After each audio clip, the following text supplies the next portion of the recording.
At one point I wrote, a piece, just about, the impact that obviously religion has, and obviously it has just beyond, people who adhere, strictly to interpretations of religion, religious texts, and folklore. It's a very, interesting thing. When you look at, there's obviously three, major Abrahamic religions in the world. There's, Christianity, which, branches off into very many sects, from ones that are open-minded to various things that others will likely never even, consider to be real or a good thing. And then you obviously have Judaism, where you have, fewer but other sects and other divisions within that. Obviously, there's more conservative sects that are more of a strict adherence, and there's ones that are more, progressive. And then you look at Islam, that has, some variation in it as well. And then you look at, the history of all of those. They all stem from the Middle East, which currently is an area where there is a lot of conflict. Years of war, years of, religious struggle or jihad, infighting, government instability from within. Oftentimes, authoritarian leaders that are overthrown, military juntas, the whole kit and caboodle.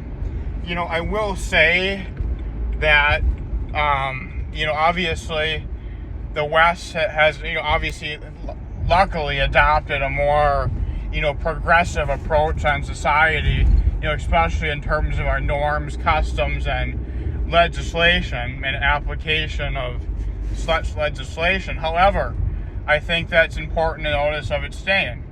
Obviously, in Saudi Arabia is a very important, state for the religion of Islam. There's major cities, Mecca and Medina are two of them. Mecca is obviously a very holy site. Every one who's Islamic tries at least once in their life to try to make a pilgrimage to that site. When they pray the direction where they're closest to Mecca. And Medina is obviously another major, city in Islam as well as in Saudi Arabia. And Medina, Minnesota shares the same spelling. As to if that has anything to do with the name or not, it's unlikely, I don't know. But the point is, nonetheless, it is a very prolonged, thing. And obviously when you look at areas where religion causes, very emotional reactions and is able to be tapped into, for political, for ideological, movements in a society or in a culture. You look at, obviously, the Middle East as a major one, because you look at, there it's a very strict interpretation depending upon the country. Some are different. From women not being able to show, their physical features out of risk of being attracted, and to obviously the very, very hostile stance against alternative lifestyles, such as, homosexuality or transgenderism, or, a woman owning a business and never marrying. Those things are very taboo, even worse than social taboo. Here they're somewhat more social taboo, and usually more occurring in areas where you're more saturated, with religion having a heavier influence on social norms and conduct.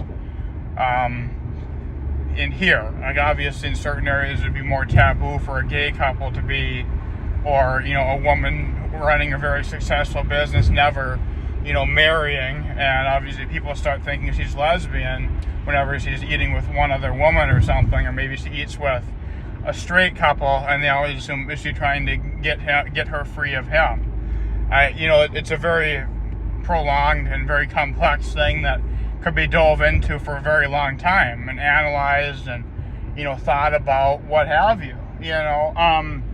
I will say that when you look at areas, of potential for, explosions in regards to, bad, conflict in terms of religion, you look obviously at the Middle East, some areas in Eastern Europe, it can be problematic.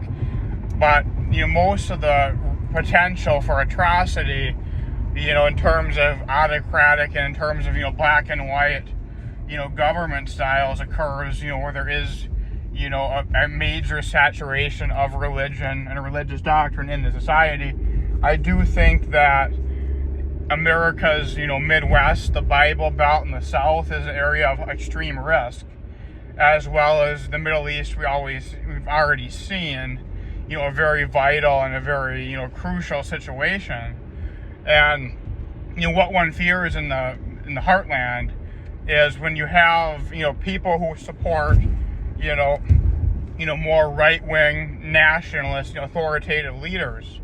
You obviously can see, that they attribute it to religion, like Trump is the chosen one of God, stuff like that. And when he does lose an election, say like he did in 2020, it becomes a frightening prospect, because when somebody fails to concede an election, but yet again they are supported, by the government, and I got distracted. What they do is their supporters believe they're chosen by God.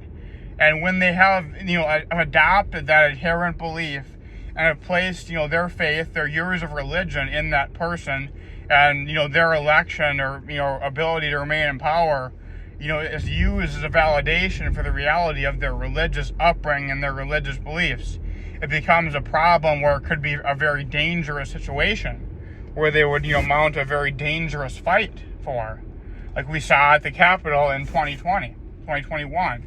And like I said, this is a very frightening, situation where you have, a time where you have a lot of people who are progressive and people who are opening up, but yet again, we are still stained, by the blood of religion, the blood of homophobia, the blood of religious bigotry. And like I said, we are in a very complicated and divided time in our nation. And it's a time for choosing, a time for standing.